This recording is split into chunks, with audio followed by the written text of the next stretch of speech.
Test 3. This is the IELTS listening test. You will hear a number of different recordings and you will have to answer questions on what you hear.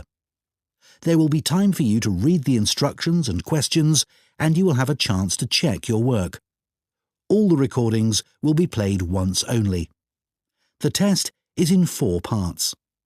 At the end of the test, you will be given 10 minutes to transfer your answers to an answer sheet. Now turn to Part 1.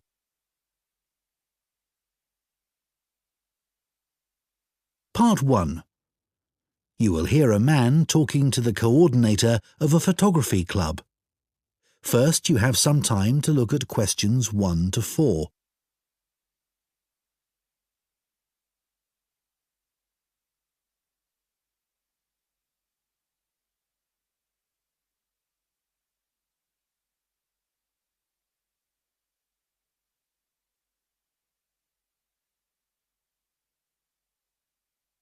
Now listen carefully and answer questions 1 to 4.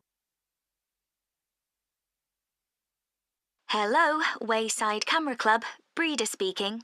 Oh, hello. My name's Dan, and I'd like to join your club. That's great, Dan. We have an application form. Would you like to complete it over the phone? Then you can ask any questions you might have. Oh, yes, thanks. OK. So, what's your family name? It's Green. Dan Green. So, can I take your email address? Yes, it's dan1068@market.com. Thanks. And what about your home address? Well, I'm about 10 miles away from your club in Peacetown. I live in a house there. OK. So, what's the house number and street? It's 52 Marrowfield Street. Is that MARROWFIELD?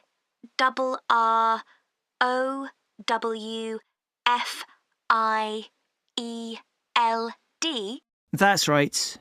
And that's Peacetown, you said? Uh-huh. So, how did you hear about our club? Did you look on the internet? I usually do that, but this time, well, I was talking to a relative the other day and he suggested it. Oh, is he a member too? He belongs to another club, but he'd heard good things about yours. OK. So, what do you hope to get from joining? Well, one thing that really interests me is the competitions that you have. I enjoy entering those. Right. Anything else? Well, I also like to socialise with other photographers. That's great. So, what type of membership would you like? What are the options?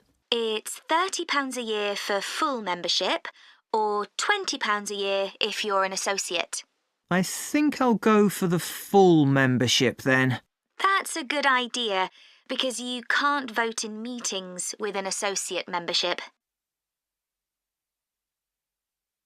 Before you hear the rest of the conversation, you have some time to look at questions 5 to 10.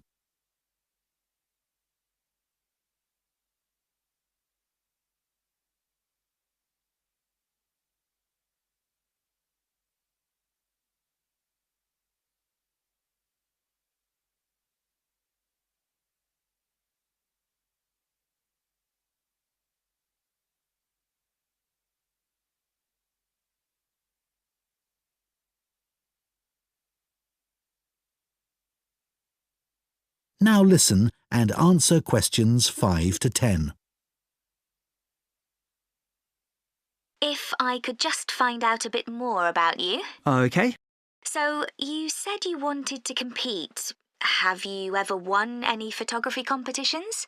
Not yet, but I have entered 3 in the past. Oh, that's interesting. So, why don't you tell me something about those? Let's start with the first one.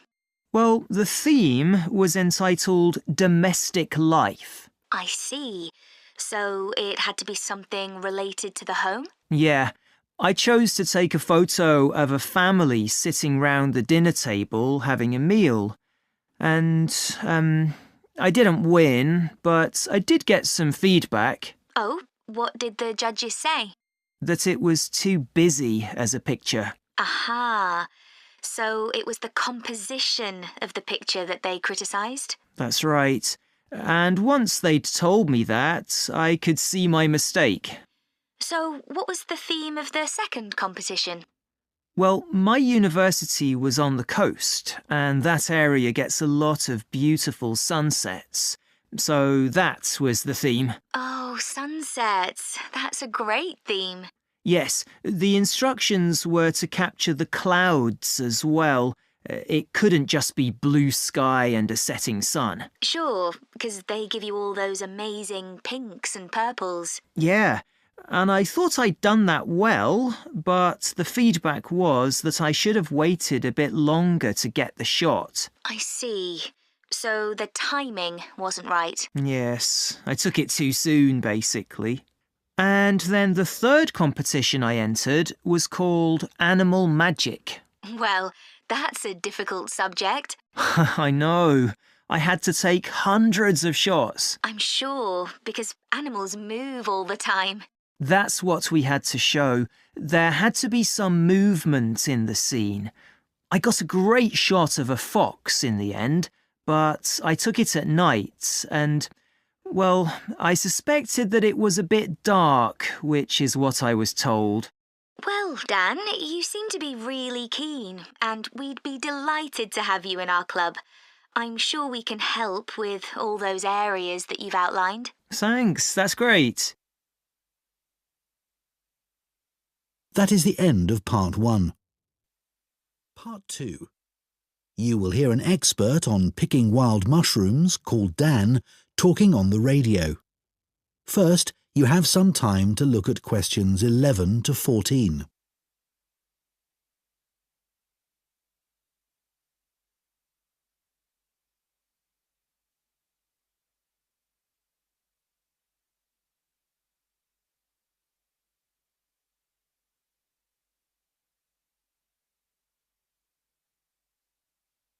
Now listen carefully and answer questions 11 to 14.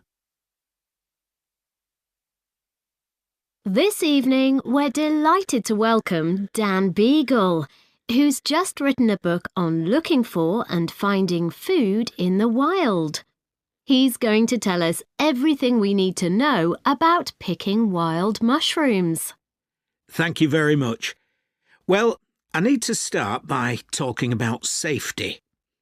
You really need to know what you're doing because some mushrooms are extremely poisonous. Having said that, once you know what to look for, it's really worth doing for the amazing variety of mushrooms available, which you can't get in the shops. But of course, you have to be very careful, and that's why I always say you should never consume mushrooms picked by friends or neighbours.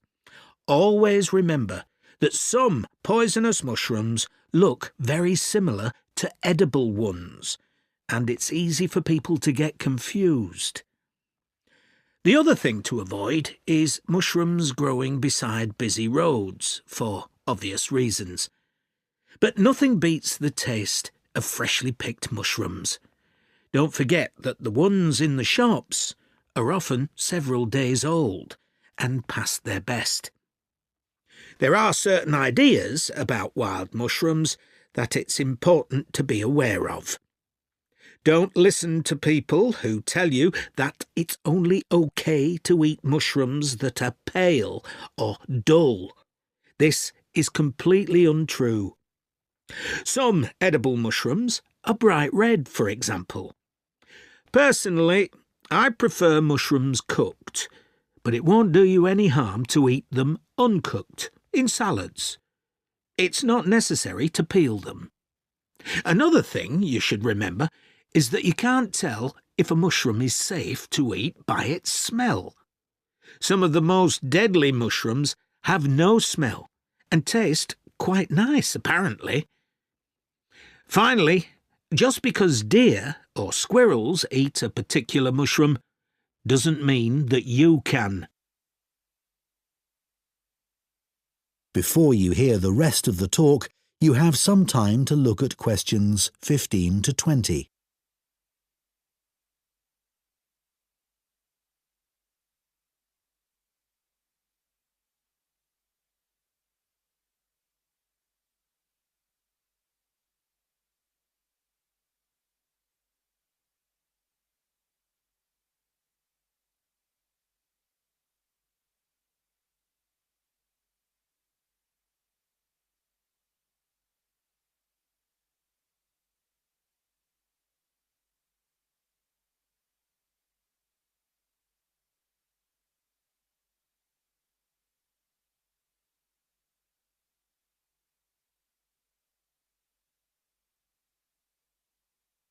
Now listen and answer questions 15 to 20.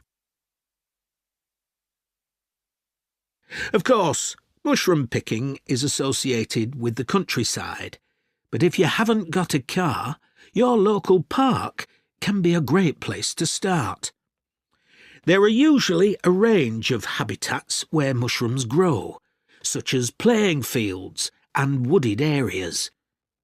But you need to be there first thing in the morning, as there's likely to be a lot of competition. Not just from people, but wildlife too. The deer often get the best mushrooms in my local park. If you're a complete beginner, I wouldn't recommend going alone or relying on photos in a book, even the one I've written. There are some really good phone apps for identifying mushrooms, but you can't always rely on getting a good signal in the middle of a wood. If possible, you should go with a group led by an expert. You'll stay safe and learn a lot that way. Conservation is a really important consideration, and you must follow a few basic rules. You should never pick all the mushrooms in one area. Collect only enough for your own needs. Be very careful that you don't trample on young mushrooms or other plants. And make sure you don't pick any mushrooms that are endangered and protected by law. There's been a decline in some varieties of wild mushrooms in this part of the country. Restaurants are becoming more interested in locally sourced food like wild mushrooms, but the biggest problem is that so many new houses have been built in this area in the last 10 years. And more water is being taken from rivers and reservoirs because of this, and mushroom habitats have been destroyed. Anyway, a word of advice on storing mushrooms. Collect them in a brown paper bag, and as soon as you get home, put them in the fridge. They'll be fine for a couple of days, but it's best to cook them as soon as possible, after washing them really carefully first, of course. So, everybody knows what a mushroom tastes like, right? Well, you'll be surprised by the huge variety of wild mushrooms there are. Be adventurous. They're great in so many dishes. Stir-fries, risottos, pasta. But just be aware that some people can react badly to certain varieties, so it's a good idea not to eat huge quantities to begin with. OK, so now I'm going to show you a few examples of poisonous mushrooms. That is the end of Part 2. Part 3. You will hear two business students discussing automation and the future of work.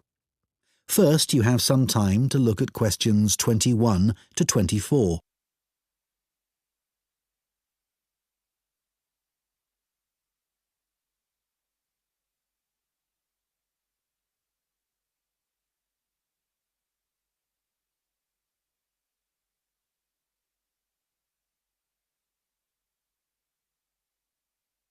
Now listen carefully and answer questions 21 to 24.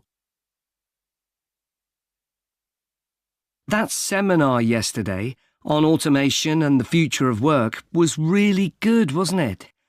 Looking at the first industrial revolution in Britain in the 19th century and seeing how people reacted to massive change was a real eye-opener. Yes. It was interesting to hear how people felt about automation then and what challenges they faced. I didn't know that first started with workers in the textile industry. With those protesting workers called the Luddites, destroying their knitting machines because they were so worried about losing their jobs. Yes, and ultimately they didn't achieve anything. And anyway, industrialisation created more jobs than it destroyed. Yes, that's true. But it probably didn't seem a positive thing at the time. I can see why the Luddites felt so threatened. I know. I'm sure I would have felt the same. The discussion about the future of work was really optimistic for a change. I like the idea that work won't involve doing boring, repetitive tasks, as robots will do all that. Normally, you only hear negative stuff about the future. Bit too optimistic, don't you think? For example, I can't see how people are about to have more leisure time when all the evidence shows people are spending longer than ever at work. No, that's true. And what about lower unemployment? I'm not so sure about that. Perhaps in the long term, but not in the foreseeable future. And I expect most people will be expected to work until they're much older, as everyone's living much longer. That's already happening. Before you hear the rest of the discussion, you have some time to look at questions 25 to 30.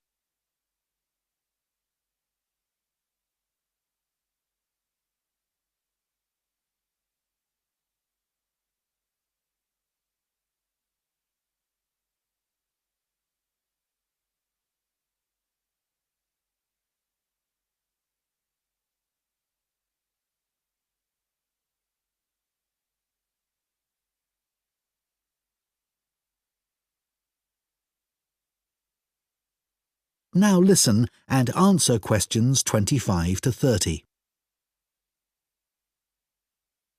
I enjoyed all that stuff on how technology has changed some jobs and how they're likely to change in the near future. Yeah, incredible. Like accountants. You might think all the technological innovations would have put them out of a job, but in fact there are more of them than ever. They're still really in demand and have become far more efficient. Right, that was amazing. 20 times more accountants in this country compared to the 19th century. I know. I'd never have thought the demand for hairdressing would have gone up so much in the last 100 years. One hairdresser for every 287 people now, compared to one for over 1,500. Yeah, because people's earning power has gone up so they can afford to spend more on personal services like that. But technology hasn't changed the actual job that much. No, they've got hairdryers, etc. But it's one job where you don't depend on a computer. The kind of work that administrative staff do has changed enormously, thanks to technology.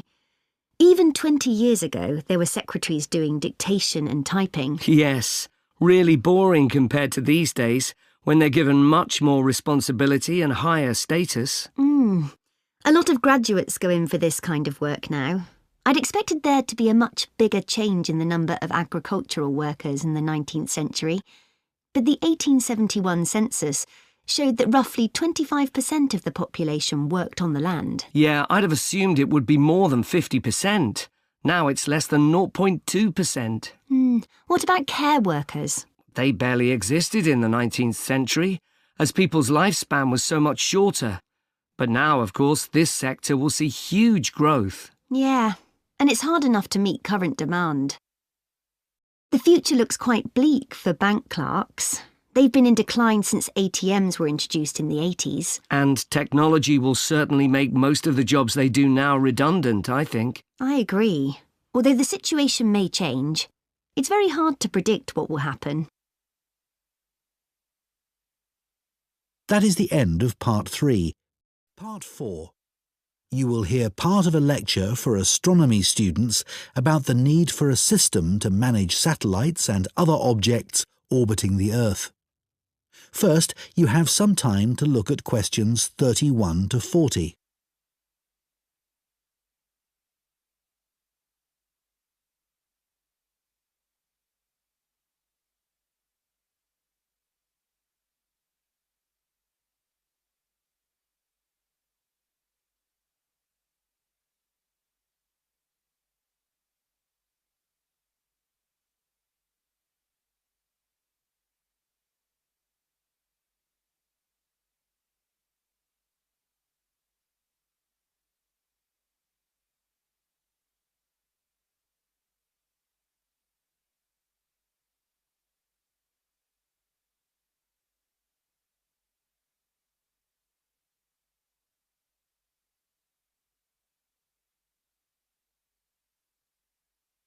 Now listen carefully and answer questions 31 to 40. In today's astronomy lecture, I'm going to talk about the need for a system to manage the movement of satellites and other objects in orbit around the Earth.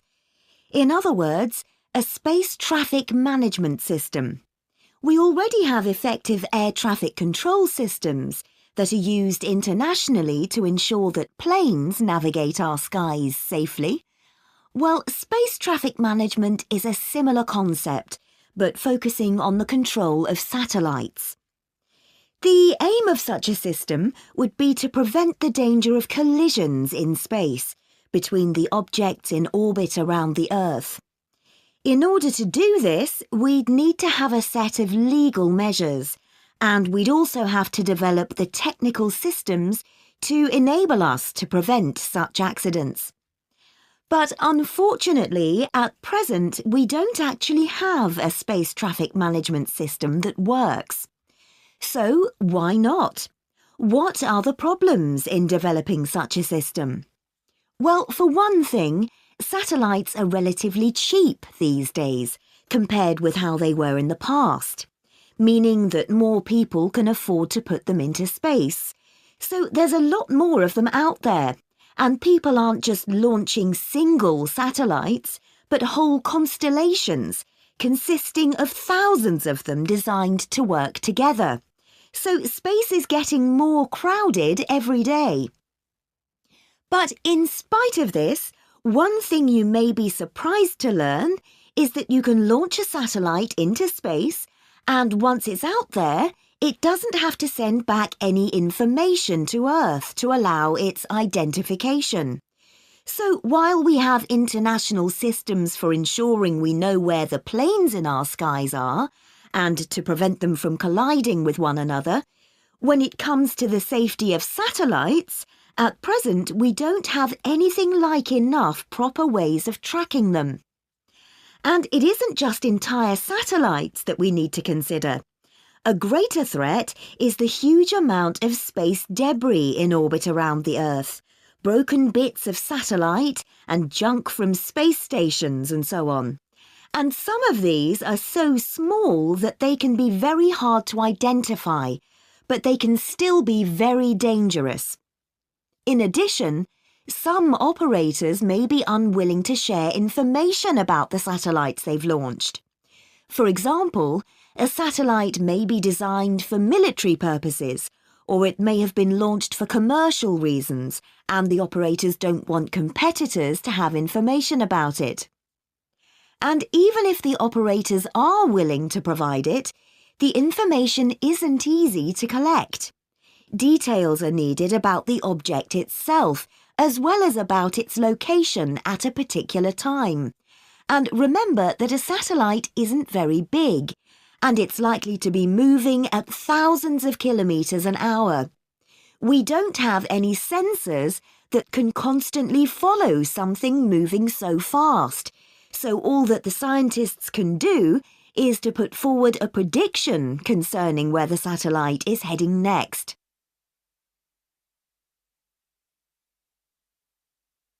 So those are some of the problems that we're facing. Let's consider now some of the solutions that have been suggested. One key issue is the way in which information is dealt with. We need more information, but it also needs to be accessible at a global level. So we need to establish shared standards that we can all agree on for the way in which this information is presented.